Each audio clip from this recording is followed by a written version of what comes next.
Hello friend, हर हर महादेव। मैं एक बिरहा गीत सुनाने जा रहा हूँ। बहुत अच्छा है, सदाबहारी गीत है। गेहूं खेतवा में सरसों फुलाइल, हमरो मनवाई जाके लुभाइल।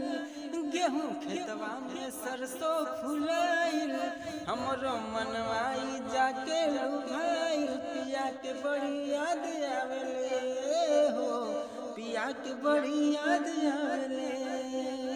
हाँ, कुह के कोयलिया हमवा के डरिया, पी पी बोले पपीहरा है सखी, पी पी बोले पपीहरा।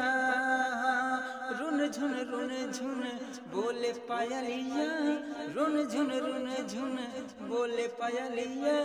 सुन के चहके लाजियारा है सखी, सुन के चहके लाजियारा।